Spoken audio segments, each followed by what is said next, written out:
Welcome to Lesson 2, example number 9. And we skipped a few examples right now.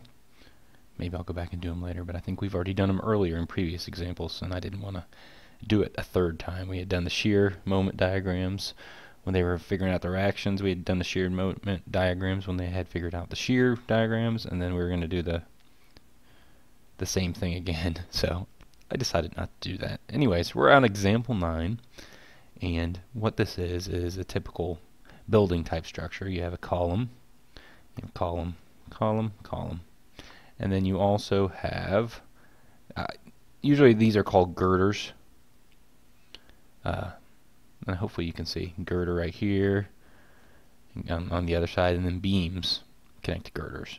And girders are typically bigger than beams is the terminology, but nobody's gonna tie you up and string you up if you just call girder and beam the same, or you maybe call these beams and these joists.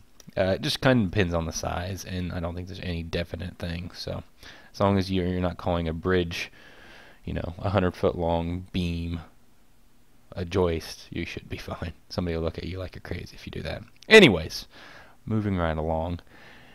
On this structure, this is what it's framed out as, and it says that there's 100 pounds per square foot on this entire, it's actually on the entire thing. But we're only going to consider one girder because we are trying to figure out, they should all be the same, I guess is what I'm trying to say. So we'll just figure out one. And what you do is you figure out what is the distributed area. And I'll probably do some videos on, if you'll see if it's actually if you actually have more of a box, you'll see that some of the distributed area is a little bit different. But right now we assume, since this is a longer distance than 6 foot, we just assume, okay, it's going to be a one-way type of load, and you can figure it like this, like I'm about to show you. All right, so you have 100 pounds per square foot, and since we're 6 foot on center on the girders, 6 foot on center means they're 6 foot spaced, center line to center line of the girder. So our distributed area is going to be 6 foot. And I hope that kind of makes sense to you. Everything from here to here, right there, will go to this beam, and then everything from here to here will go to the end beam. So the end beams will actually only see half of this load. They may see more of other loads, like a wall load or something. Kind of depends how you frame it up. All right, so this is what we're looking at, and we're saying, okay, well, we have a plan view. We've got 6 foot times 100 square foot, or pounds per square foot. So let's go ahead and do that math. Let's go over here and say, all right, and what I like to call this is W, is your distributed load. And you have 100 pounds per square foot times 6 foot, your distributed, or your tributary area. 100 times 6 is 600. 600 pounds per linear foot. Alright, and this is what I would do from there. I would go ahead and kind of make your free body diagram. You're looking at an elevation view now, and hopefully you can translate that into this. Hopefully this makes sense to you. If not, I'll go over some other things, and I would say read through the Kaplan example and see if that sheds light on things. But I'm going to say W equals 600 pounds per linear foot, and that should make sense. That's what the beam is seeing. And now we can go ahead and continue on. And there's a number of ways that you can do this. You could say, well, I know that the max moment, since I know this is kind of a simply supported type beam, I cut in the middle, I get the max moment. I know my max shear is going to be on the ends, so I just figure that out. Or you could use your equations. The fastest way is going to be use your equations. What I always use is the AISC manual of the American Institute of Steel Construction. And what that is, and they actually put it in the the Kaplan study guide here, and we can use the equation number 1, the simple beam and uniform distributed load. And the way you use those, and hopefully I'm going to call Kaplan, or not Kaplan, but the AISC and see if I can use these, take those and put them in. I already have them in an Excel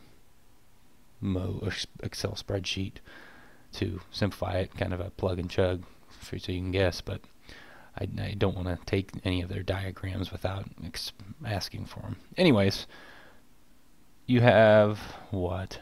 You want to find moment max, and you want to find your shear max.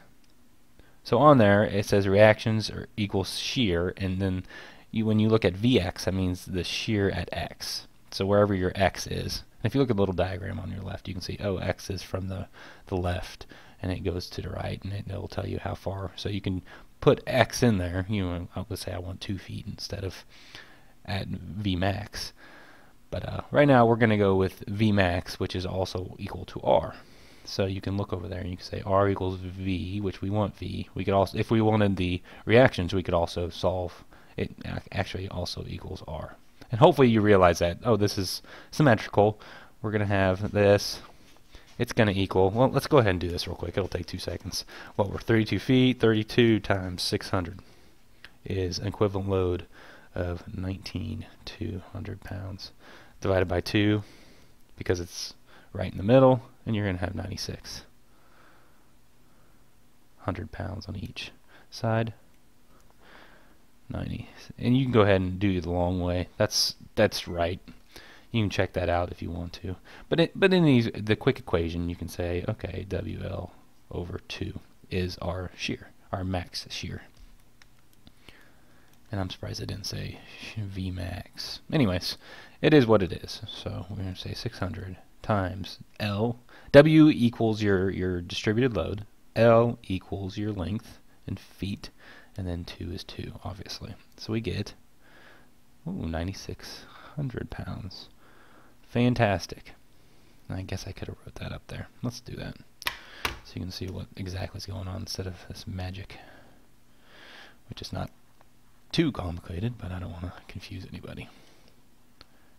32 foot over 2. There we go. Equals 9,600 pounds.